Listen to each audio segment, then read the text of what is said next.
नमस्कार, बहुत बहुत स्वागत आप सबका। आप देख रहे हैं न्यूज नाइट और आपके साथ मैं हूं ममता चोपड़ा। आज विश्व पर्यावरण दिवस पर प्रधानमंत्री नरेंद्र मोदी ने भी दिया है महत्वपूर्ण संदेश, जिसमें मिशन लाइफ को एक बार फिर से इसकी महत्ता को उन्होंने रेखांकित किया। साथ ही भारत जो कदम उठा रहा है पर्यावरण की रक्षा के साथ साथ विकास के साथ संतुलन बनाने के लिए, उन्हें भी प्रधानमंत्री ने सामने रखा। तो आज न्यूज नाइट में हमारा विशेष फोकस रहेगा इसी बात पर कि हम आप सब मिशन लाइफ के जरिए कैसे पर्यावरण को बचाने में अपना योगदान अपने कर्तव्य के तौर पर दे सकते हैं। साथ ही हमारे साथ जुड़ेंगे कुछ ऐसे खास लोग भी जो इसी दिशा में काम कर रहे हैं कि मिशन लाइफ को कैसे जमीन पर साकार किया जा सके। आइए शुरुआत करते हैं हेडलाइंस के साथ। 21वीं सदी का भारत पर्यावरण रक्षा के लिए स्पष्ट रोड मैप के साथ कर रहा है प्रयास। विश्व पर्यावरण दिवस के मौके पर पर्यावरण मंत्री भूपेंद्र यादव ने मैंग्रोव पहल मिष्टी की launch. Green future, green economy की दिशा में प्रधानमंत्री ने बताई बीते 9 साल की उपलब्धियां।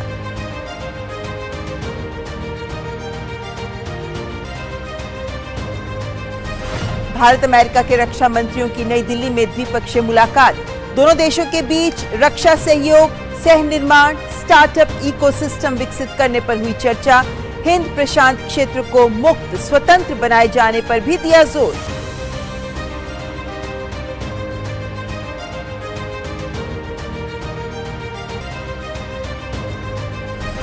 बहुचर्चित अवधेश राय हत्याकांड में माफिया मुख्तार अंसारी को उम्र कैद की सजा। एमपी एमएलए कोर्ट ने 1 लाख का लगाया जुर्माना। मृतक के भाई अजय राय ने कहा 32 साल बाद आखिरकार हुई न्याय की जीत।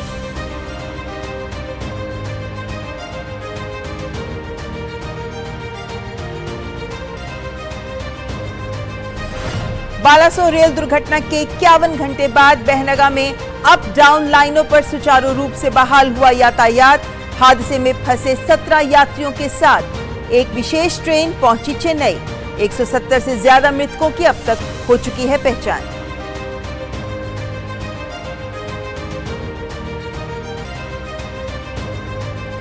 दिल्ली आबकारी नीति घोटाला मामले में मनीष सिसोदिया को नहीं मिली हाईकोर्ट से अंतरिम जमानत। पत्नी की बीमारी का हवाला देकर दिल्ली के पूर्व उप मुख्यमंत्री मांग रहे थे 6 हफ्ते के लिए राहत।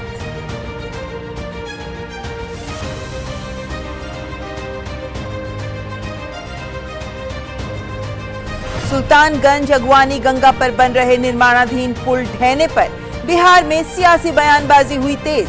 नीतीश सरकार पर विपक्षी भाजपा ने लगाए भ्रष्टाचार के आरोप। नीतीश ने दोषियों के खिलाफ कार्रवाई का दिया आश्वासन।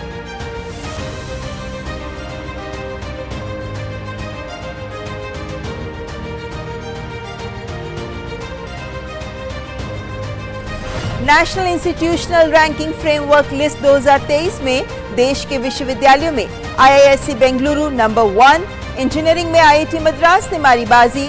आईआईएम अहमदाबाद प्रबंधन संस्थानों में अव्वल। चिकित्सा शिक्षण क्षेत्र में एम्स दिल्ली बना नंबर 1।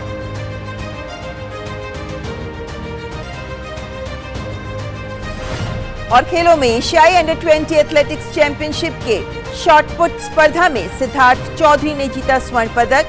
19.52 मीटर का थ्रो फेंककर सोने का तमगा किया अपने नाम।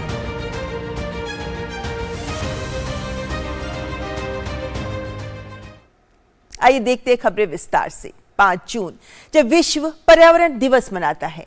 हालांकि पर्यावरण के संरक्षण को लेकर आज विश्व इस मोड़ पर है कि मौजूदा चुनौतियों के बीच धरती के हर इंसान को प्रत्येक दिन को पर्यावरण दिवस मानकर गंभीरता से पहल करनी होगी। और इसी संदेश के साथ प्रधानमंत्री ने आज अपने वीडियो संदेश में जहां भारत की विकास और पर्यावरण दोनों के बीच संतुलन बनाकर हरित विकास यात्रा के अहम बिंदुओं को रेखांकित किया, तो वहीं ये भी कहा कि मिशन लाइफ आने वाले समय में पूरे विश्व में पर्यावरण का मजबूत कवच बनेगा।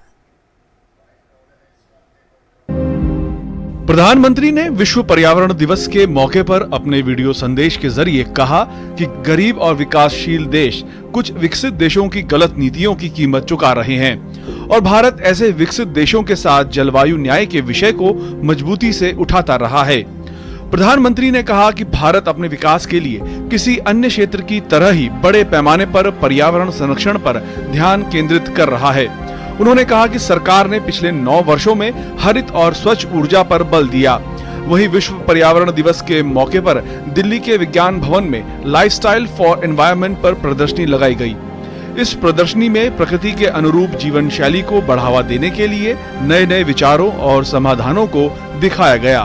पूरी दुनिया में आज जब मिटिगेशन मेजर्स गवर्नमेंट की पॉलिसी मेकिंग के द्वारा, एडेप्टेशन मेजर जब सोसाइटियल बिहेवियर के द्वारा हो रहे हैं, तो ऐसे में एनवायरमेंटल सेंस लोगों के बीच में खड़ा हो, इसके लिए एक मिशन लाइफ की बहुत बड़ी आवश्यकता है। यही कारण है कि माननीय प्रधानमंत्री जी के द्वारा जब ग्लासगो में मिशन लाइफ का पूरा एक विषय दुनिया के सामने रखा गया, उसको COP27 में शर्म एल शेख के कवर डिसीजन में स्वीकार किया गया। केंद्रीय पर्यावरण मंत्री भूपेंद्र यादव ने पर्यावरण पर सकारात्मक प्रभाव पैदा करने वाले सामूहिक प्रयास के महत्व पर प्रकाश डाला। उन्होंने जोर देकर कहा कि संयुक्त प्रयासों से ही हम आने वाली पीढ़ियों के लिए एक हरित और स्वच्छ भविष्य सुरक्षित कर सकते हैं। इसके बाद उन्होंने Mishti the mangrove initiative for shoreline habitats and tangible income scheme का उद्घाटन किया। मिष्टी योजना के माध्यम से देश का मैंग्रोव इकोसिस्टम रिवाइव और सुरक्षित भी रहेगा। इससे समंदर का स्तर बढ़ने और साइक्लोन जैसी आपदाओं से तटीय इलाकों में जीवन और आजीविका के संकट को कम करने में मदद मिलेगी। माननीय प्रधानमंत्री जी के नेतृत्व में जो 3 बड़े क्लाइमेट एक्शन प्रोग्राम भारत ने चलाए हैं, international solar alliance, coalition for disaster resilience infrastructure, उसके साथ ही साथ इंडस्ट्री क्षेत्र के ट्रांजिशन के लिए लीड आईटी जैसे कार्यक्रम को, क्लाइमेट एक्शन प्रोग्राम को पूरे दुनिया भर में समर्थन मिला।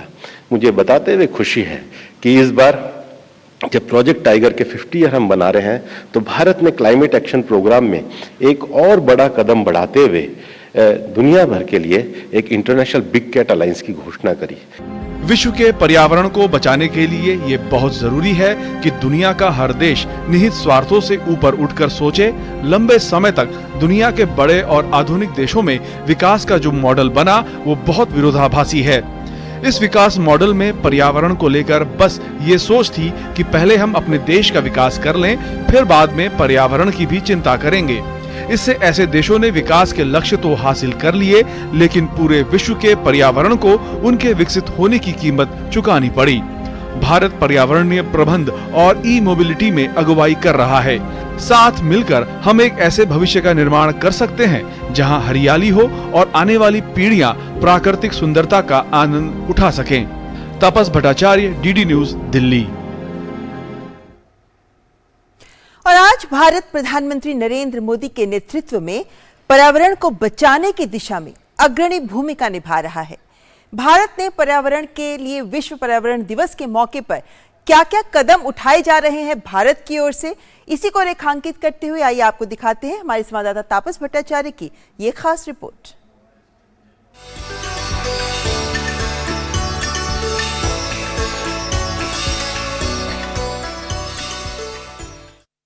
आज हम बात करेंगे पर्यावरण संरक्षण के बारे में, धरती के सामने आ रही कई चुनौतियों के बारे में। इस विश्व पर्यावरण दिवस पर आइए हम भारत की उल्लेखनीय यात्रा से प्रेरणा लें। वनों से लेकर वन्य जीव और नवीकरणीय ऊर्जा तक भारत ने दुनिया को दिखाया है कि जब हमें प्रकृति के साथ मिलकर काम करते हैं तो प्रगति भी संभव है। वन क्षेत्र की बात आने पर भारत दुनिया के शीर्ष 10 देशों में गर्व से खड़ा है। भारत के वन्य जीव संरक्षण के प्रयास वास्तव में अचंभे में डालने वाले हैं। 3000 से अधिक बाघों का घर सफल प्रोजेक्ट टाइगर की बदौलत भारत में दुनिया की बाघों की आबादी 75% से ज्यादा है। लेकिन ये बात यही नहीं रुकती।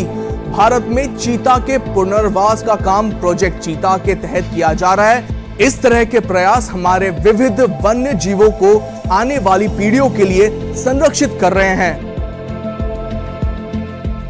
भारत हरित अर्थव्यवस्था और सतत विकास के महत्व को समझता है। भारत ने स्वच्छ और नवीनीकरणीय ऊर्जा को बढ़ावा देने के लिए महत्वपूर्ण कदम उठाए हैं। अंतर्राष्ट्रीय सौर गठबंधन जैसे सहयोगी प्लेटफॉर्मों के जरिए भारत स्वच्छ और नवीनीकरणीय ऊर्जा के वैश्विक प्रचार का नेतृत्व कर रहा है। भारत के नीतिगत सुधार और तकनीकी विकास पर्यावरण संरक्षण की दिशा में कारगर साबित हो रहे हैं। राष्ट्रीय स्वच्छ वायु कार्यक्रम का उद्देश्य 131 शहरों में प्रदूषण के स्तर को 40% तक कम करना है, जिससे शहर के नागरिकों के लिए एक स्वच्छ और स्वस्थ वातावरण सुनिश्चित हो सके। आर्द्रभूमि संरक्षण के प्रति भारत की प्रतिबद्धता भी प्रशंसनीय है। देश में अंतर्राष्ट्रीय महत्व के आर्द्रभूमि और रामसर स्थलों की संख्या बढ़कर 75 हो गई है। भारत वसुधैव कुटुंबकम दर्शन में विश्वास करता है, दुनिया को एक परिवार मानता है और 7 बिग कैट बाघ, शेर, तेंदुए, हिम तेंदुआ, चीता, जैगवार और प्यूमा के संरक्षण के लिए अंतर्राष्ट्रीय बिग कैट अलायंस जैसे गठबंधन का सहयोग भी देता है। भारत ने दुनिया को दिखाया है कि जब हम प्रकृति को प्राथमिकता देते हैं तो प्रगति संभव है, और इस प्रकार मिशन लाइफ का जन्म हुआ, जिसका अर्थ है लाइफस्टाइल फॉर एनवायरनमेंट। इस विश्व पर्यावरण दिवस पर आइए हम भारत की उल्लेखनीय यात्रा से प्रेरणा लें। याद रखें, हर कार्य हमारी पृथ्वी को संरक्षित करने में मायने रखता है। तो मिशन लाइफ दरअसल भारत की ओर से प्रधानमंत्री नरेंद्र मोदी ने ही इस मिशन लाइफ के कॉन्सेप्ट को विश्व के सामने रखा, जिसका मतलब यही है कि लाइफस्टाइल फॉर एनवायरनमेंट, यानी हमें आपको सबको पर्यावरण के लिए अपने तरफ से छोटे छोटे कदम उठाने बहुत जरूरी हैं, तभी एक बड़ा बदलाव आएगा। और इसी को लेकर कुछ बिंदु आपके सामने हम रखना चाहेंगे, जिसमें सबसे पहले बात मिशन लाइफ की ही होगी, जिसमें मेरा पर्यावरण मेरा एक्शन। इसकी बात करें तो सबसे बड़ा फॉर्मूला जो मिशन लाइफ के लिए है वो है रिड्यूस, रीयूज, रिसाइकल। यही है वो मंत्र जिसके आधार पर अगर हम अपना जीवन यापन करते हैं तो हम पर्यावरण को भी बचा सकते हैं। दरअसल जब हम बात करते हैं रिड्यूस, रीयूज, रिसाइकल की, तो इसमें मंत्र कौन सा काम करता है? कम का मंत्र। हर चीज जो हम प्रयोग कर रहे हैं उसे अगर हम कम मात्रा में प्रयोग करें, लेकिन पर्यावरण के लिए ऐसी कौन सी चीजें हैं जिन्हें हमें कम मात्रा में प्रयोग करना होगा? प्लास्टिक का कम प्रयोग। प्लास्टिक, खासकर सिंगल यूज प्लास्टिक, जिसकी मुहिम चलाई गई है, जो थीम भी है इस बार के पर्यावरण दिवस की।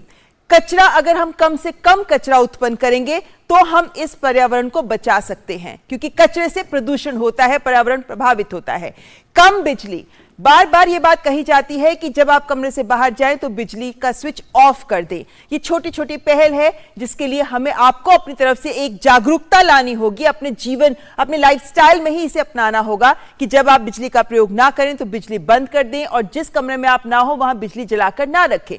कम पानी, अगर आप अपने घर में कोई नल देखते हैं जिसमें एक एक बूंद पानी भी बह रहा है तो ध्यान रखें, वो दूसरी दुनिया का पानी है वो, जिसको हमें बचाना है। बाकी विश्व के लिए भी पानी कम पड़ रहा है। पानी पर ही कहा जा रहा है कि तीसरी वर्ल्ड वॉर हो सकती है। इस तरह की बातें सुनने में आती हैं, लेकिन ऐसे में महत्वपूर्ण यही है कि पानी कम से कम इस्तेमाल करें, पानी को व्यर्थ मत जाने दें, पानी को बचाएं। अगर आप बाल्टी से, मग से नहाते हैं तो बेहतर है, शॉवर का इस्तेमाल ना करें, बाथरूम टब्स का इस्तेमाल ना करें। ऐसे में अगर आप कहीं देखते हैं सड़क पर कहीं पर सरकारी पाइप, पानी की पाइप है जो अगर लीक हो रही है, तो इसको अपनी जिम्मेदारी ना माने, ऐसा नहीं होना चाहिए, बल्कि आप विभाग को तुरंत फोन करके इस बात की जानकारी दें, यानी अपनी जिम्मेदारी समझे, पानी को बचाएं। इसके अलावा वाहन प्रदूषण कम से कम हो, इसके लिए भी हमें आपको सबको जागरूक होना जरूरी है। छोटी छोटी पहल, जैसे कि आपको अपने वाहन के टायर की हवा सही रखनी चाहिए, इससे आप ईंधन कम इस्तेमाल करेंगे। ईंधन को लेकर भी एक बड़ी बहस छिड़ी हुई है, जिसमें अब इलेक्ट्रिक व्हीकल्स आ रहे हैं, सरकार भी सब्सिडी दे रही है। तो अगर आप भी सोच रहे हैं कि अपनी नई गाड़ी खरीदे तो जिम्मेदारी से एक निर्णय लें, ताकि उसमें आप अपना योगदान कर सके। ईंधन का कम प्रयोग, यानी आप वैकल्पिक भी परिवहन के साधन का प्रयोग कर सकते हैं, जिसमें साइकिल भी है, सार्वजनिक परिवहन भी है, मेट्रो भी है आदि। लेकिन इस सबके साथ साथ हमें थोड़ी अच्छी आदतें भी होंगी जिन्हें अपनाना होगा। अब आप अपने जीवन से ही, अगर आप घर से शुरुआत करते हैं, तो जब आप कचरा उत्पन्न होता है घर में, उस कचरे को अलग कर दें।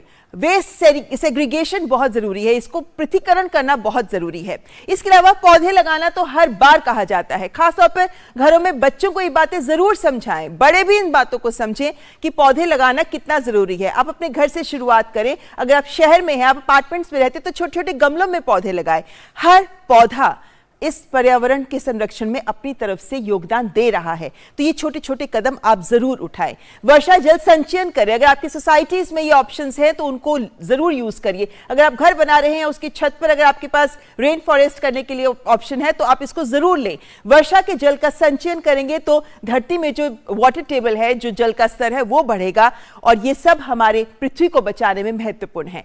सोलर उपकरण जहां तक हो सके उनका भी इस्तेमाल करें। और आजकल तो ये तमाम विकल्प सरकार की ओर से दिए जा रहे हैं जिसमें सब्सिडीज दी जाती हैं। आप अपनी छत पर, अगर आपको इतनी बड़ी छत है तो आप छत पर भी सोलर पैनल्स लगा सकते हैं, बिजली को वहां पे उत्पादन भी कर सकते हैं, उसका उपयोग भी कर सकते हैं। इसके साथ साथ साइकिल का उपयोग आदि, यानी कि तमाम ऐसे विकल्पों का प्रयोग करिए जिससे कि प्रदूषण कम से कम हो। फिटनेस के लिए भी जरूरी है ये। लेकिन वहीं पे जैविक खेती, प्राकृतिक खेती को भी सरकार बढ़ावा दे रही है। किसान भाइयों के लिए भी जरूरी है कि वो भी जैविक और प्राकृतिक खेती का रुख करें ताकि कीटनाशक का प्रयोग कम हो और जो फर्टिलाइजर्स है वो भी हम प्राकृतिक या जैविक ही इस्तेमाल कर सके। दरअसल जब हम मिशन लाइफ की बात करते हैं तो रिड्यूस के साथ साथ रिसाइकिल करना बहुत जरूरी है।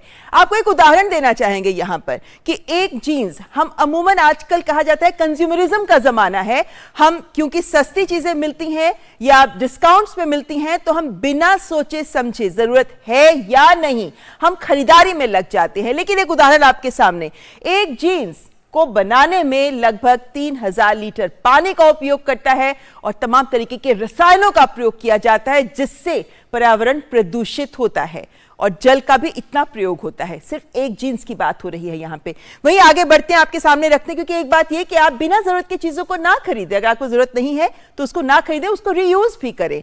भोजन बर्बाद ना करें। एक छोटी सा उदाहरण आपके सामने कि 1 किलो चावल को उगाने में 4 से 5,000 लीटर पानी का उपयोग किया जाता है। इतने बड़े स्तर पर जल का उपयोग किया जाता है और जब आप कहीं बाहर जाते हैं खाने के लिए या कहीं पार्टी में जाते हैं तो वहां पर अपनी प्लेट भर लेते हैं, खाया जाए या ना खाया जाए वो भोजन व्यर्थ होता है। इतनी भूखमरी है विश्व में, अगर आपके पास खाने के लिए खाना है तो उसका सही तरीके से उपयोग करें, उसकी बर्बादी कतई ना करें। और इसी के साथ साथ कुछ छोटे छोटे बिंदु आपके सामने कि क्या सही और क्या गलत। उदाहरण के तौर पर कि अगर आपके पास विकल्प है, बोतल का पानी नहीं, फिल्टर्ड वाटर लीजिए। अगर आप बाहर रेस्टोरेंट्स में भी खाने जा रहे हैं और वहां पर फिल्टर्ड वाटर अवेलेबल है तो आप बोतल खरीद कर पीने की बजाय उस पानी का प्रयोग कर सकते हैं। घर से पानी की बोतल लेकर जा सकते हैं ताकि आपको बाहर जाकर बाहर से पानी की बोतल खरीदने की जरूरत ना पड़े। इसके आगे बढ़ के सिंपल सी एक बात कही जाती है बार बार, जब हम सिंगल यूज प्लास्टिक को बैन करने की बात की गई तो इस बात को बहुत पब्लिसाइज किया गया, सबको तक ये संदेश पहुंचाया गया कि आप डिस्पोजेबल नहीं, घर के बर्तन या पत्तल इत्यादि का प्रयोग करें। अगर आप कोई बड़ा फंक्शन कर रहे हैं या आप ज्यादा लोग इकट्ठे हुए हैं तो उसमें बहुत आसान होता है हमारे लिए कि प्लेट डिस्पोजेबल के अंदर डाला, खाना खाया और उसको फेंक दिया ताकि आपको साफ सफाई की जरूरत ना पड़े। लेकिन इससे पर्यावरण को, खासकर जो सिंगल यूज प्लास्टिक से, उनसे बहुत बहुत पर्यावरण को नुकसान होता है। इसीलिए आप प्रयास करें कि स्टील के बर्तनों का प्रयोग करें, उनको धो के रखा जा सकता है। बहुत सारे लोग ऐसे भी हैं, सोसाइटी में बहुत सारे एनजीओज ऐसे हैं जो किराए पर भी ये बर्तन देते हैं ताकि आपको जब जरूरत है तो आप उनका प्रयोग करें, उसके बाद उनको वापस कर दें। विकल्प हैं, ढूंढिए और उनको प्रयोग भी करिए। इसी तरीके से अगर हम पॉलिथीन की बात करते हैं, इस बात को हम सब जानते हैं, लेकिन फिर भी हम देखते हैं बहुत लोगों के हाथ में अभी भी पॉलिथीन के थैले, लिफाफे होते हैं। तो यह हमको आपको देखना है कि हम इन पॉलिथीन का प्रयोग ना करें बल्कि एक साधारण कपड़े के थैले का प्रयोग करें। जब यह मुहिम शुरू हुई थी तो लोगों ने फ्री में भी कपड़े के थैले बांटे, लेकिन ये मुश्किल नहीं है। हम जब रीयूज की बात करते हैं तो घरों में जो पुराने कपड़े हुए हैं उनसे भी आप किसी दर्जी को देकर आप थैले बनवा सकते हैं। आप खुद भी इन थैलों को बाकी लोगों को बांट सकते हैं। यहां तक कि छोटी छोटी दुकानों पर लोगों ने इस तरीके के थैले रखे हुए हैं जहां जाकर आप उनको ले सकते हैं। तो ये विकल्प अपनाइए। और एक और विकल्प आपके सामने रखना चाहेंगे, क्योंकि पेपर नैपकिन को लेकर विश्व भर में एक मुहिम है कि पेपर नैपकिन का कम से कम इस्तेमाल किया जाए। हालांकि हम भारतीयों की आदतों के अंदर ज्यादा पेपर नैपकिन प्रयोग करना शामिल नहीं है, लेकिन फिर भी बड़े स्तर पर देखा जाता है कि पेपर नैपकिन का हम व्यर्थ में ही इस्तेमाल करते हैं, जबकि हमारे पास कपड़े के रुमाल का या नैपकिन के प्रयोग करने का विकल्प होता है। तो ऐसे में इन्हीं विकल्प को अपनाइए। ये कुछ छोटे बिंदु हमने आपके सामने रखे सिर्फ ये दिखाने के लिए कि अगर हम और आप चाहें तो हम जागरूक हो सकते हैं और अपनी जीवन शैली में छोटे बदलाव करके भी हम पर्यावरण को संरक्षित करने में अपना योगदान दे सकते हैं। जिस तरीके से आप यहां देख सकते हैं कि कैसे अगर हम पानी चल रहा है, पानी को अगर हम बचाना चाहें तो हम बचा सकते हैं और यही सही विचार है। लेकिन यहीं आप देख सकते हैं कि अगर एक एक बूंद पानी भी बहता जाता है तो हमारा पर्यावरण नष्ट होता है। पानी एक अमूल्य धरोहर है हमारे पृथ्वी के लिए, तो उसको बचाना बहुत जरूरी है। तमाम इस तरीके के सही या गलत कुछ एक बिंदु आपके सामने, लेकिन ये सही या गलत हमको और आपको देखना है और इनको जीवन में अपनाना है, क्योंकि मुझे लगता है हम आप सब जानते हैं, कहीं ना कहीं हमारे दिमाग में है, हमें पता है कि क्या सही क्या गलत है, बस अपनी आदतों में उसे शुमार करना मुश्किल है।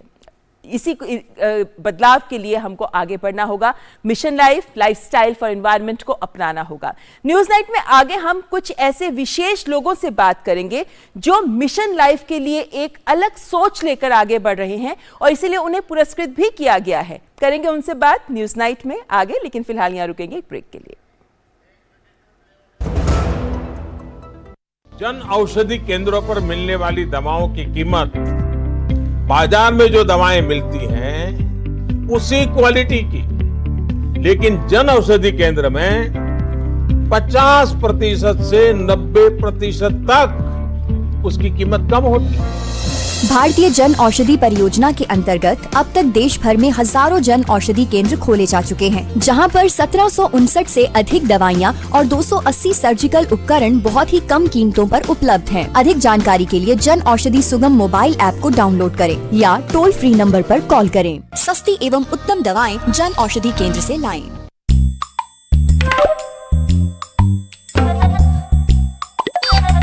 आप पूरी तरह स्वस्थ रहना चाहती हैं या कुछ कम? पूरी तरह। तो खरीदते समय पूरी बात देखिए ना, +F का निशान।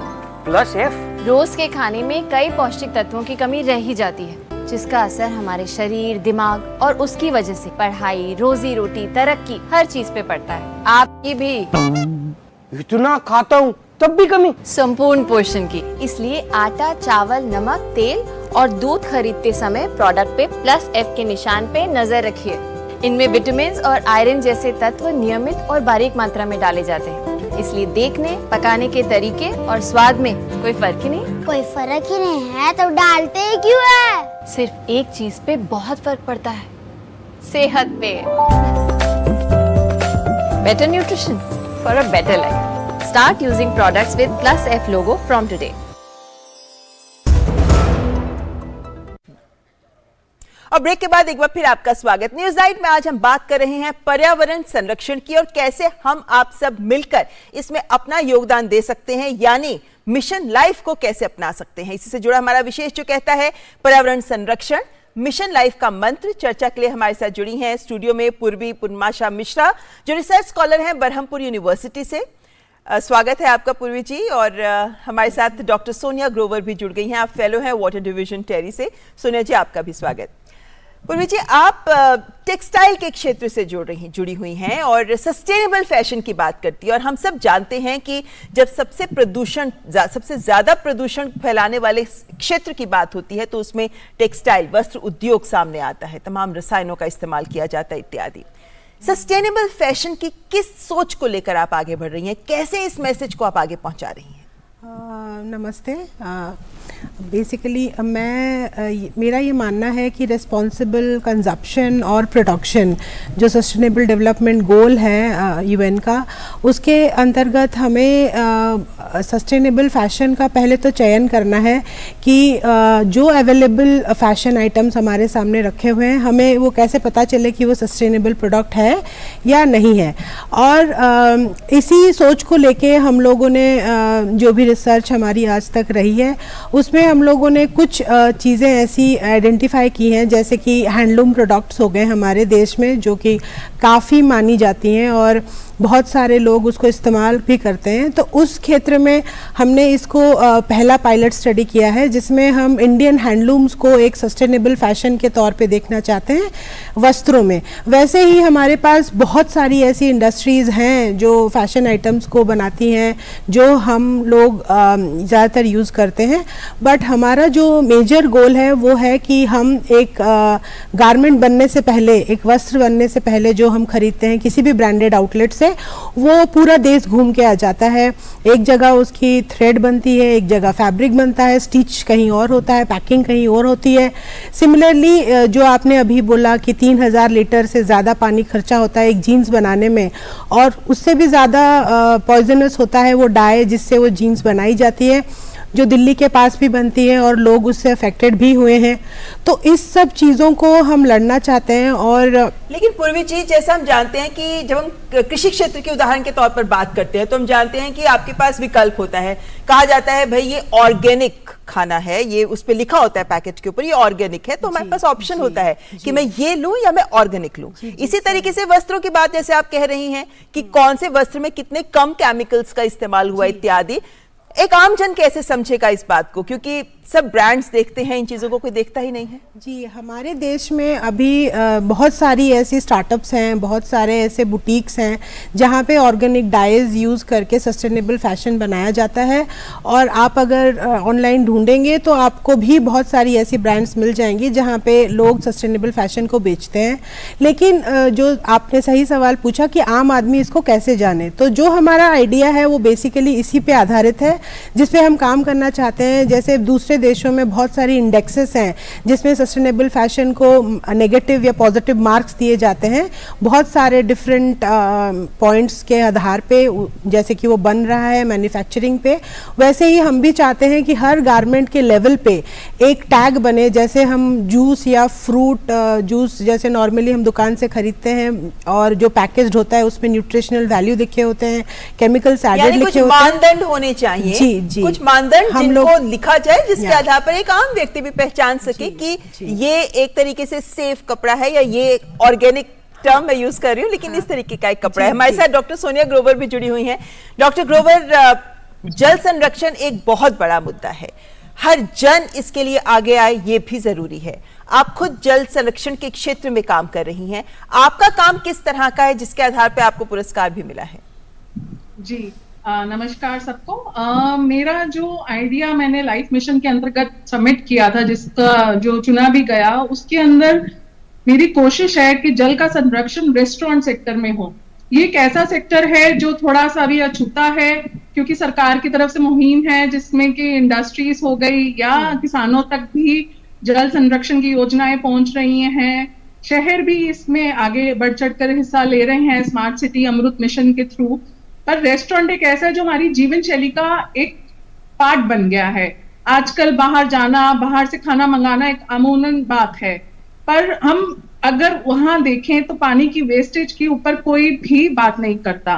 बहुत तरीके हैं, जब हम जाते हैं रेस्टोरेंट के अंदर, हमें अगर एक जग दे दिया जाए और ग्लास रख दिया जाए, हमें जितनी जरूरत है हम उतना भरें। एज अ कंज्यूमर हमें भी थोड़ा सा वहां पे ध्यान देना होगा, बजाय कि हमारे ग्लास भर दिए जाएं और फिर वो वेस्टेज हो, क्योंकि हम समझते नहीं है कि जल के साथ एक प्राइस एसोसिएटेड है, वो वैल्यूएबल है, उसके अंदर कुछ कॉस्ट जाती है। जब वो ट्रीट होके हमारे तक पहुंच रहा है, वो बहुत ही ज्यादा उसके अंदर हमारे रिसोर्सेज जा चुके होते हैं। तो उसको सेव करना है कि ड्रॉप, जैसे आपने पहले भी कहा, कहीं भी लीक हो रहा है नल वगैरह, तो कोशिश रहेगी इस आइडिया के थ्रू कि जो रेस्टोरेंट सेक्टर्स हैं वहां पे जल का जो है संरक्षण किया जाए, उनको बढ़ावा देने के लिए कुछ स्टार रेटिंग करी जाए, ताकि जो कंज्यूमर है वो भी देख सके कि मैं जो डिसीजन ले रही हूँ कहीं बाहर खाना खाने जाने के लिए, क्या मैं उस रेस्टोरेंट का सिलेक्शन कर सकती हूँ, उसको ले सकती हूँ जिसके अंदर पानी का संरक्षण किया जाता है। लेकिन तो यहाँ पे डॉक्टर ग्रोवर, एक तो बात हुई कि एक कंज्यूमर के तौर पर मुझे किस बात का ख्याल करना है। आपने जैसे कहा जब ग्लास भर दिए जाते हैं एटिकेट्स के तौर पर कि भैया बंदा बैठा है तो उसका ग्लास भर दीजिए, आपको ध्यान रखना है, आप मना कर सकते हैं कि नहीं मुझे अभी पानी नहीं चाहिए इत्यादि। कॉर्पोरेट सेक्टर बहुत बड़ा कंज्यूमर है जी, पानी का इस्तेमाल करने में, जल का इस्तेमाल करने में, तो उनकी तरफ भी क्या कुछ आप काम कर रही हैं? रेस्टोरेंट से हटकर कॉर्पोरेट सेक्टर के साथ भी कुछ काम हो रहा है? जी, कॉर्पोरेट सेक्टर बहुत बड़ा सेक्टर है जहाँ पे इंडस्ट्रीज हैं, जिसमें कुछ सेक्टर तो बहुत ज्यादा पानी का उपयोग करते हैं, जैसे कि हमारे थर्मल पावर प्लांट्स हैं, हमारी टेक्सटाइल इंडस्ट्री है और पल्प एंड पेपर इंडस्ट्रीज है। तो इन इंडस्ट्रीज के साथ भी हम काम करते हैं, जहाँ पे हम ऑडिट करते हैं, देखते हैं वो कितना पानी उपयोग कर रहे हैं, उनके वहां प्लांट्स में कहीं लीकेज है, कुछ है, कैसे उनके जो जल उपयोग दक्षता है उसको बढ़ाया जा सकता है, वो कौन से जल संरक्षण के चीजें कर सकते हैं, जैसे रूफटॉप रेन वाटर हार्वेस्टिंग है, या अपने कुछ प्रोसेसेस के अंदर चेंज कर सकते हैं, या जो उनके वहां से वेस्ट वाटर निकलता है इंडस्ट्रीज में से, उनको वो ट्रीट करके रिसाइकिल एंड रीयूज करें अपने पर्पस में किसी और में, जिससे कि हमारे जो फ्रेश वाटर है उस पे स्ट्रेस कम हो। और आजकल तो इंडस्ट्रीज बहुत आगे बढ़ रही हैं, अपने प्लांट के अंदर भी और बाहर भी वो कुछ ऐसे कदम ले सकती हैं जिनसे कि वो अपने पानी का इम्पैक्ट को ऑफसेट कर सकती हैं। बाहर अपनी कम्युनिटी जिनके साथ वो हैं, अपने वाटरशेड के अंदर बहुत सारे कार्यक्रम लेके इंडस्ट्रीज वाटर न्यूट्रलिटी और वाटर पॉजिटिविटी की ओर बढ़ रही हैं और टारगेट्स लेके आती हैं जिनको हम हेल्प करते हैं, जिनके साथ हम काम करते हैं। हर क्षेत्र में जल को बचाने की और रीयूज की और रिसाइकल की जो गुंजाइश है उसको आप लोग आगे बढ़ाते हैं, लेकिन यहाँ पर हमें कृषि क्षेत्र की बात जरूर करनी चाहिए, क्योंकि हम जानते हैं कि हमारा देश सिंचाई प्रधान देश है, यहाँ पर जल की बहुत महत्ता है। और हम ये भी देखते हैं डॉक्टर ग्रोवर, कैसे गांवों में ऐसी ऐसी कहानियां सुनने को मिलती हैं कि कैसे लोगों ने मिलकर अपने जल संचयन की व्यवस्था को इस तरीके से आगे बढ़ाया कि जो पहले सूखे हुए गांव थे वो अब हरे भरे हैं, वहां पानी की कमी नहीं है।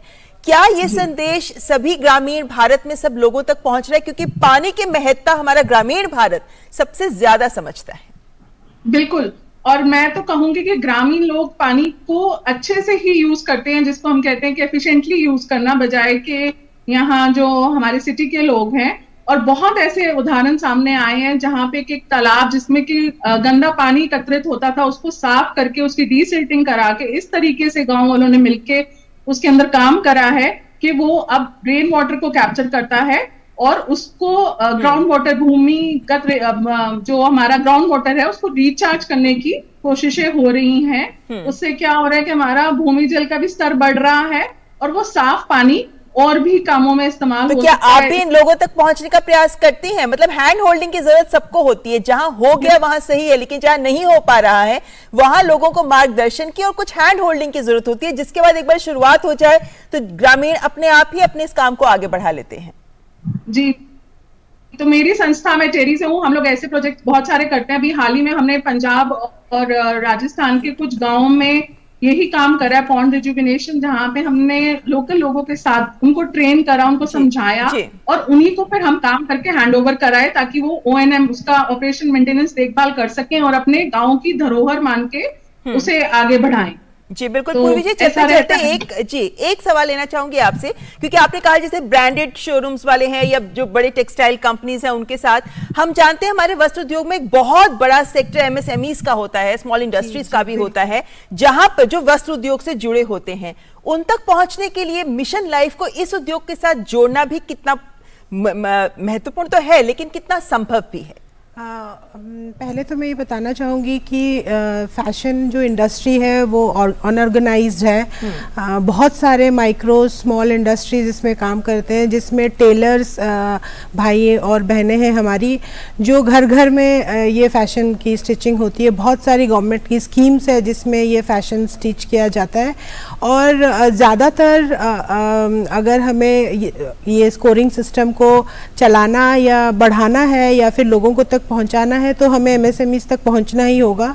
तो हम इसी मुहिम के तहत पहले अपना जो काम है वो हम MSMEs के थ्रू ही करना चाहते हैं, जिसमें हम अपने जो डिज़ाइनर्स हैं जो हैंडलूम्स पे काम करते हैं उनके साथ काम करेंगे, क्योंकि कोलैबोरेशन एक बेहतर तरीका है लोगों तक पहुंचने का। जी, यहाँ पे यही कहूंगी पूर्वी जी और डॉक्टर ग्रोवर, आप दोनों बहुत अच्छा काम कर रहे हैं। आपके जैसे बहुत सारे ऐसे लोग हैं जो मिशन लाइफ को जिंदगी के अलग अलग पहलुओं के साथ जोड़कर सभी लोगों को इसके साथ जोड़ने के लिए प्रेरित कर रहे हैं। फिलहाल बहुत बहुत शुक्रिया आप दोनों का हमारे साथ जुड़ने के लिए। Thank you. और इसके साथ न्यूज़ 9 पर वक्त तो चला है एक ब्रेक का। बने रहे हमारे साथ, हाजिर होंगे कुछ और खबरों के साथ। प्रधानमंत्री श्री नरेंद्र मोदी की अगुवाई में देश को खुले में शौच से मुक्त बनाने के लिए 2014 में आरंभ किया गया स्वच्छ भारत मिशन न केवल एक जन आंदोलन बना, बल्कि इसे विश्व की बड़ी व्यवहार परिवर्तन योजना का गौरव भी मिला। स्वच्छ भारत मिशन ग्रामीण की अपार सफलता के बाद जरूरत थी इस परिवर्तन को स्थायी बनाने की, और इस लक्ष्य को हासिल करने के लिए स्वच्छ भारत मिशन के दूसरे चरण यानी कि ODF प्लस की शुरुआत की गई। साथियों, खुले में शौच से मुक्ति के बाद अब दायित्व और बढ़ गया है। देश को ODF के बाद ODF प्लस बनाने के लक्ष्य पर काम चल रहा है। अब हमें कचरे से कंचन बनाने का काम को तेज करना है। पूरे देश में ODF प्लस या संपूर्ण स्वच्छता पर खास ध्यान दिया जा रहा है। स्वच्छता केंद्रित जागरूकता अभियानों के द्वारा जन जन तक स्वच्छता की सीख, पेंटिंग और फिल्म मेकिंग जैसे नए और रोचक तरीकों से पहुंचाई जा रही है। देश में स्वच्छता संवाद कार्यक्रमों का आयोजन किया गया, जिनमें लोगों ने पूरे उत्साह के साथ हिस्सा लिया और प्लास्टिक कचरे से देश को मुक्त कराने की शपथ ली। जैविक कचरे के निपटान और उससे अतिरिक्त आमदनी पाने के बारे में भी लोगों को जागरूक किया जा रहा है, जिससे बड़ी संख्या में लोग गोबर धन योजना से जुड़ रहे हैं और गोबर से बायोगैस एवं जैविक खाद के उत्पादन को बढ़ावा मिल रहा है। जैविक और रिसाइक्लेबल कचरे को अलग रखने और उसके उपचार पर विशेष ध्यान दिया जा रहा है। ग्रे वाटर प्रबंधन के अंतर्गत लाखों की संख्या में सोख्ता गड्ढों का निर्माण किया जा रहा है। इसके अलावा पुरानी एक गड्ढे वाले शौचालयों को रेट्रोफिट करके 2 सोख्ता गड्ढों वाले शौचालयों में बदला जा रहा है और मल प्रबंधन पर भी विशेष ध्यान दिया जा रहा है। देश भर में लोगों का उत्साह और जन भागीदारी इस बात का प्रमाण है कि आत्मनिर्भरता का ये मॉडल लोगों तक पहुंच रहा है और हमारे गांव ODF से ODF प्लस की ओर अग्रसर हो रहे हैं। लेकिन देश को संपूर्ण स्वच्छ बनाने के इस अभियान को मंजिल तक पहुंचाने के लिए अभी हमें लंबा रास्ता तय करना है, जिसके लिए सभी देशवासी पूरे जज्बे से कोशिश कर रहे हैं। और इन्हीं कोशिशों के कारण आज हमारा देश स्वच्छता से स्वावलंबन की ओर अग्रसर है।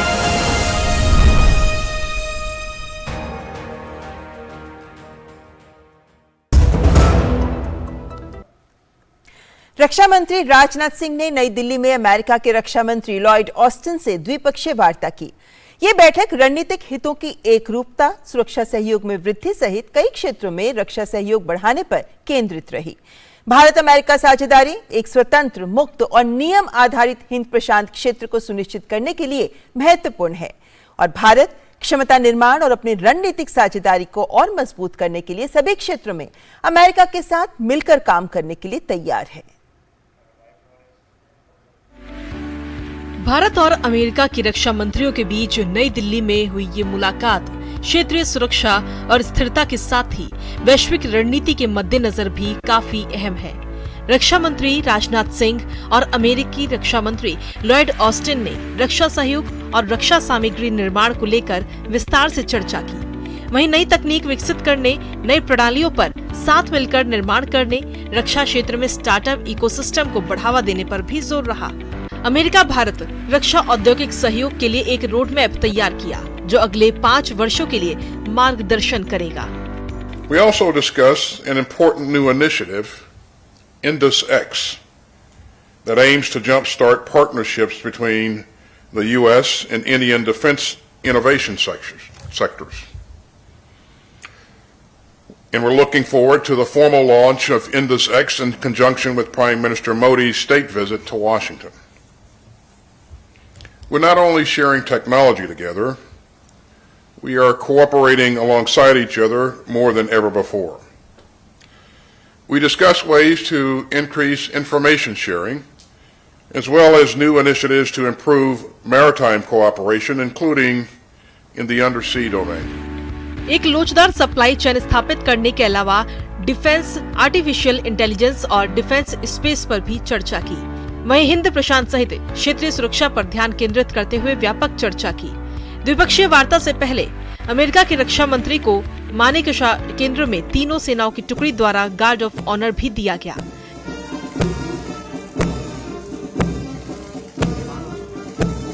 रक्षा मंत्री राजनाथ सिंह ने ट्वीट कर बताया कि भारत अमेरिका साझेदारी एक स्वतंत्र, मुक्त और नियम आधारित हिंद प्रशांत क्षेत्र को सुनिश्चित करने के लिए महत्वपूर्ण है।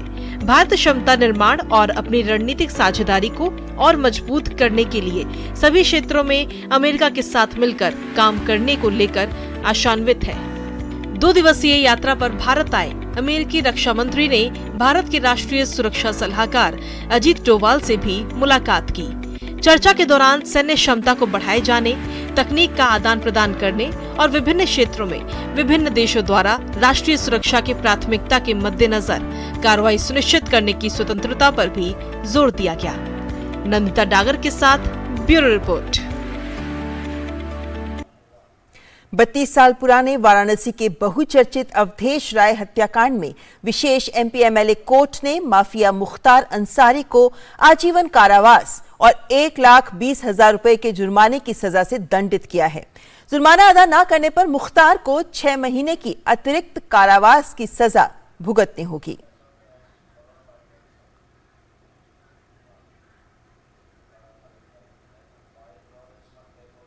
इसको रेरेस्ट ऑफ रेयर केस नहीं माना और उनको आजीवन कारावास की सजा और 1 लाख जुर्माना 302 में, और यदि जुर्माना नहीं अदा करते हैं तो 6 महीना और जेल में भुगतनी पड़ेगी। कहने का मतलब यह है कि अब मुख्तार अंसारी को अवधेश राय हत्याकांड में आजीवन जेल में बिताना होगा। अवधेश राय पूर्व मंत्री व पिंडरा के कई बार विधायक रहे और अब कांग्रेस के प्रांतीय अध्यक्ष अजय राय के बड़े भाई थे। एमपी एमएलए कोर्ट के फैसले का अजय राय ने स्वागत किया। साथ ही उन्होंने कहा कि बड़े भाई की हत्या करने वालों के खिलाफ 3 दशक से ज्यादा समय से वे संघर्ष कर रहे थे। हम लोगों ने जो डटकर काम किया था, जो डटकर हम लोगों ने गवाही की थी, जिरा किया था और जो हम लोगों ने साक्ष्य दिया था, उससे ये लगता था कि निश्चित तौर से इस ज्यादा से ज्यादा सजा इनकी होगी और वो न्यायपालिका ने उनको ये किया। दिल्ली उच्च न्यायालय ने आबकारी घोटाला मामले में दिल्ली के पूर्व उप मुख्यमंत्री मनीष सिसोदिया को प्रवर्तन निदेशालय मामले में अंतरिम जमानत देने से इनकार कर दिया है। अदालत ने कहा है कि सिसोदिया पर लगे आरोप गंभीर हैं, ऐसे में उनको 6 सप्ताह की अंतरिम जमानत नहीं दी जा सकती। अदालत ने सिसोदिया को अपनी पत्नी से पुलिस की मौजूदगी में मिलने की अनुमति दी है। अदालत ने शर्त लगाई है कि इस दौरान सिसोदिया मीडिया से बात नहीं करेंगे और फोन का भी इस्तेमाल नहीं करेंगे। मनीष सिसोदिया ने पत्नी के स्वास्थ्य का हवाला देते हुए 6 सप्ताह की अंतरिम जमानत की मांग की थी। फिलहाल यहाँ रुकेंगे एक ब्रेक के लिए। आप देखते रहें न्यूज़ नाइट।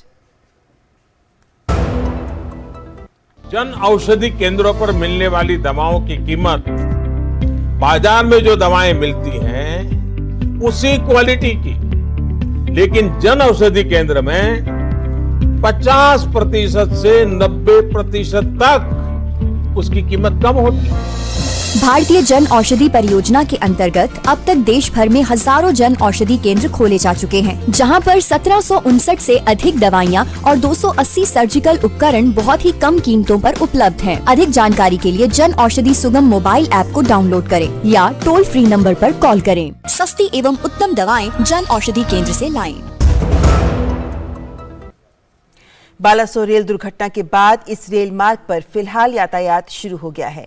रिकॉर्ड समय में मेन ट्रैक को बहाल कर दिया गया। वहीं घटना के बाद फंसे लोगों को सुरक्षित रूप से उनके गंतव्य तक भी पहुंचाया जा रहा है और मृत लोगों की शिनाख्त का काम भी जारी है। एक विशेष ट्रेन से 17 लोगों को लेकर आज ट्रेन चेन्नई पहुंची। जहां भीषण दुर्घटना हुई थी, वहां जीवन फिर से पटरी पर लौट आया है। शुक्रवार की शाम में जहां भीषण दुर्घटना से हर तरफ दुख और क्रंदन था, वहीं सोमवार को अप और डाउन दोनों ही पटरियों पर रेल का चलना थोड़ी राहत लेकर आया। चुनौतीपूर्ण काम को रेलवे और राहत बचाव की टीम ने कम समय में पूरी तत्परता के साथ किया। रेल मंत्री अश्विनी वैष्णव हादसे के बाद से लगातार दुर्घटना स्थल पर मौजूद रहे। वे मीडिया से बात करते हुए भावुक हो गए। एकदम नॉर्मलाइजेशन की तरफ ले जाना है और बहुत ही संवेदना के साथ जिन परिवारों के मेंबर्स खो गए उनको किसी न किसी जल्दी से जल्दी उनके पास उनके परिवारजन पहुंचे। ये हमारा दायित्व अभी खत्म नहीं हुआ है। राहत और बचाव के काम में एनडीआरएफ की टीम का योगदान बेहद महत्वपूर्ण रहा। एनडीआरएफ की 9 टीमें वहां पर काम कर रही थी इस हादसे के बाद। उसके अलावा स्टेट अथॉरिटीज की भी बहुत सारी टीमें थी जो काम कर रही थी। जो मेन ट्रैक है उसको रिस्टोर कर दिया ताकि ट्रेनों का आवागमन में कोई बाधा ना रहे। चुनौतीपूर्ण ऑपरेशन था क्योंकि 3 ट्रैक में 3 डिफरेंट ट्रेन्स अफेक्ट हुई थी। हमारी ट्रेन जो थी ट्रेन रहती है इस तरह के लिए, उनके पास स्पेशल इक्विपमेंट्स होते हैं। लोकल स्टेट अथॉरिटीज का जो वहाँ स्ट्रांग प्रेजेंस था और जो मिलके सबने काम किया है उसके कारण काफी तेजी से राहत कार्य में काम हो सका और हमने कई जाने बचा पाए। इस बीच रेलवे ने अपने कर्मियों पर उठ रहे सवालों का खंडन किया है। दक्षिण पूर्व रेलवे के सीपीआरओ ने कहा कि रेलवे द्वारा जो भी जानकारी दी गई है वो सब सही है। कुछ फेक न्यूज़ चल रहे हैं जो कि बिल्कुल ही गलत है। कुछ फेक नेम्स इंट्रोड्यूस किया गया है एसएमआरस का। कुछ ऐसे न्यूज़ बनाए जा रहे हैं कि स्टाफ्स एब्सकॉन्डिंग फ्रॉम ड्यूटी है। ये सब चीज़ें नहीं हैं। Every staff is accounted for. सब अपना इंक्वायरी में पूरा असिस्टेंस कर रहे हैं और जो फेक नेम्स इंट्रोड्यूस किया जा रहा है स्टाफ का वैसा भी नाम नहीं है। एक न्यूज़ और चल रहा है कि लोको पायलट्स डेड हैं, जो कि नहीं है। उनका इलाज एम्स में चल रहा है। एम्स होने समय इलाज चल रहा है। They are out of danger. Their condition is stable. Railway सुरक्षा आयुक्त शैलेश कुमार पाठक ने ओडिशा के भानगा स्टेशन जाकर सिग्नल और नियंत्रण कक्ष का दौरा किया। उन्होंने कहा कि जांच चल रही है और जांच के बाद ही दुर्घटना के वास्तविक कारण का पता चल पाएगा। सूत्रों के अनुसार भानगा बाजार के सहायक स्टेशन मास्टर से कई घंटों तक मामले में पूछताछ की गई है। Railway safety south eastern circle ने इंक्वायरी शुरू कर दी है और वो अपनी इंडिपेंडेंट इंक्वायरी कर रहे हैं। जैसे इंक्वायरी में से पता लगेगा उसके बाद शेयर किया जाएगा। इंक्वायरी में टाइम लगेगा थोड़ा। जैसे वो अपनी इंक्वायरी करेंगे उसको हम जल्दी से जल्दी पूरा करेंगे। इधर बालासोर दुर्घटना स्थल पर फंसे 17 यात्रियों को लेकर एक विशेष ट्रेन भद्रक से चेन्नई रेलवे स्टेशन पहुंची। ओडिशा के मुख्य सचिव ने बताया कि 150 से ज्यादा मृतकों की शिनाख्त कर ली गई है और उन्हें भेजने के लिए परिजनों की मदद की जा रही है। 950 से ज़्यादा लोग डिस्चार्ज हो चुके हैं, तो कुछ लोग फिर भी उनको अगर लॉन्ग टर्म ट्रीटमेंट चाहिए तो वो लोग रहेंगे। उनका पूरा ख्याल रखा जाएगा। 170 dead bodies have been identified. Body identification करके जब लौटने तक हम यहाँ का सब अरेंजमेंट हम कर रहे हैं। ओडिशा में हुए रेल हादसे पर कांग्रेस अध्यक्ष और राज्यसभा में नेता विपक्ष मल्लिकार्जुन खड़गे ने प्रधानमंत्री मोदी को पत्र लिखा है। उन्होंने इसमें रेलवे सुरक्षा से जुड़े कई मामलों पर सरकार का ध्यान आकर्षित किया है। ब्यूरो इनपुट के साथ बालासोर से अभिषेक सिंह की रिपोर्ट, डीडी न्यूज। बिहार की नीतीश सरकार असमंजस में दिख रही है। कारण बिहार में गंगा नदी पर बन रहा 4 लेन का पुल रविवार शाम अचानक ही ढह गया, जिस पर नीतीश सरकार से कुछ कहते नहीं बन रहा। 1700 करोड़ की लागत का बना ये पुल 2023 में पूरा होना था, लेकिन अब ढहे पुल पर नीतीश कुमार घिर गए हैं। एक और कल रात तेजस्वी ने कहा कि पुल को तकनीकी खामी की वजह से गिराया गया, तो वही नीतीश कुमार जांच की बात कह रहे हैं। बिहार में खगड़िया जिले में अगुवानी सुल्तानगंज के बीच गंगा नदी पर निर्माणाधीन पुल के अचानक गिर जाने के बाद बिहार में सियासी आरोप प्रत्यारोप का दौर भी चल निकला है। उत्तर और दक्षिण बिहार को जोड़ने वाले पुल का 3 पिलर रविवार को ध्वस्त हो गया। इस घटना को लेकर नीतीश सरकार पर भ्रष्टाचार के आरोप भी लग रहे हैं। विपक्ष नीतीश कुमार पर बिहार की अनदेखी कर सिर्फ राजनीति करने के आरोप भी लगा रहा है।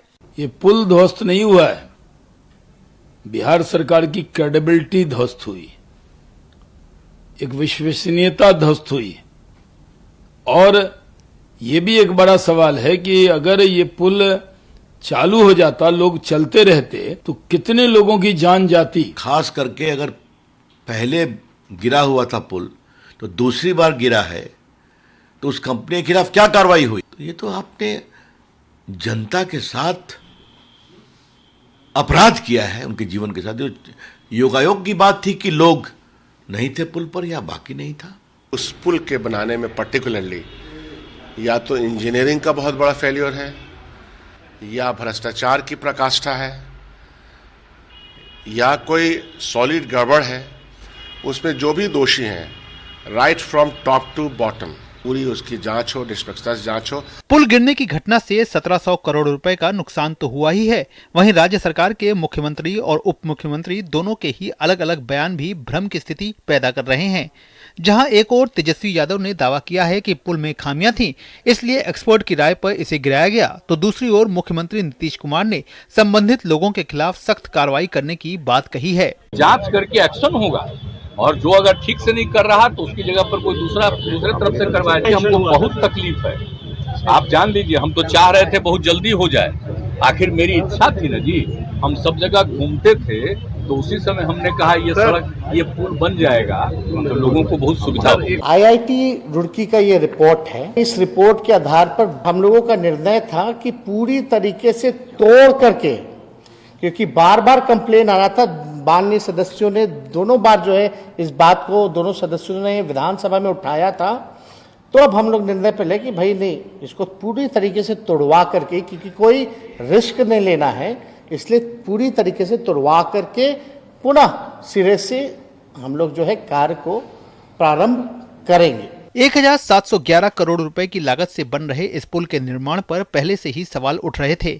एक साल पहले भी इस पुल का एक हिस्सा गिर गया था। 3 किलोमीटर से ज्यादा लंबे इस पुल को SP सिंगला कंपनी बना रही है। रविवार को पुल गिरने की घटना में सिंगला कंपनी का एक गार्ड के लापता होने की खबर है। गार्ड की तलाश में आपदा प्रबंधन के लोग जुटे हुए हैं। सूचना मिली है कि मतलब कोई खगड़िया के एक हैं जो गार्ड के तौर पे काम कर रहे थे, लेकिन इसकी पुष्टि खगड़िया जिला प्रशासन ही कर पाएगी, क्योंकि ये उन्हीं के एरिया का चीज है और वो परिवार भी उधर ही है। परबत्ता विधायक डॉक्टर संजीव कुमार पुल की क्वालिटी को लेकर विधानसभा में भी सवाल उठा चुके हैं। सदन में जांच का आश्वासन मिलने के बावजूद नीतीश सरकार की ओर से कोई कार्रवाई नहीं की गई। अगुवानी सुल्तानगंज महासेतु मुख्यमंत्री नीतीश कुमार का ड्रीम प्रोजेक्ट है। वर्ष 2014 में मुख्यमंत्री नीतीश कुमार ने इसका शिलान्यास किया था। इसके बाद 2016 में SP सिंगला ने गंगा ब्रिज का निर्माण शुरू किया।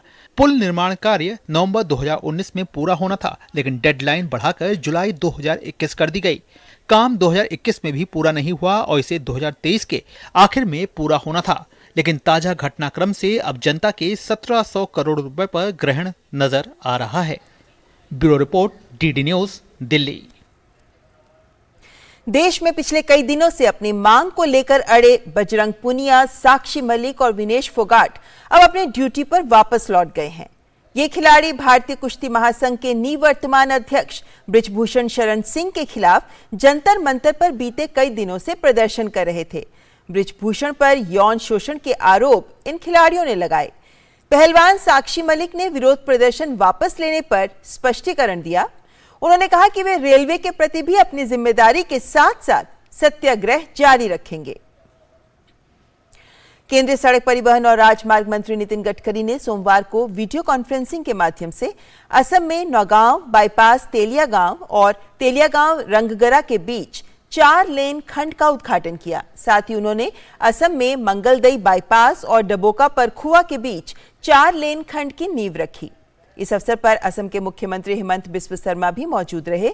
ये 4 परियोजनाएं 1450 करोड़ रुपए की हैं, जो राज्य के रोड इंफ्रास्ट्रक्चर को और मजबूत करेंगी।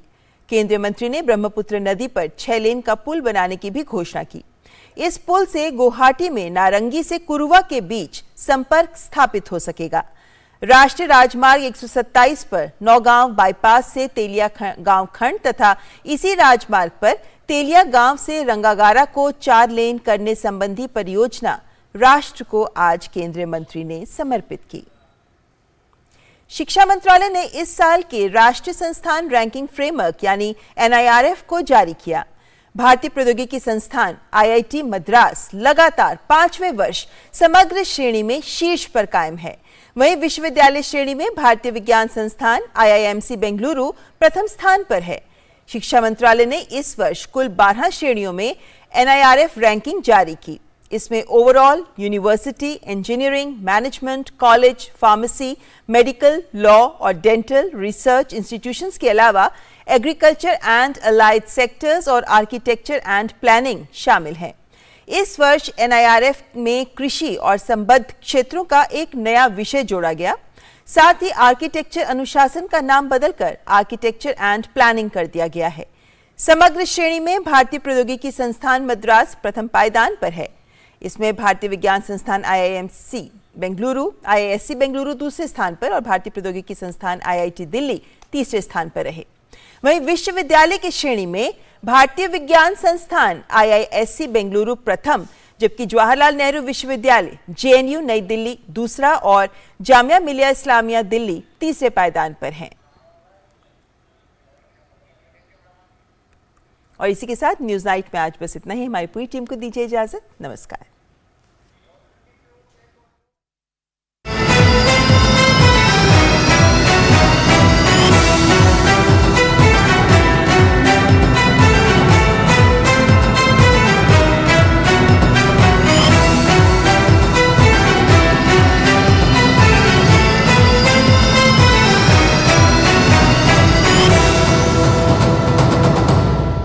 न्यूज नाइट के प्रायोजक थे LIC, हर पल आपके साथ, और वंडर सीमेंट, जब दिल में हो जज्बात तभी होती है एक परफेक्ट शुरुआत।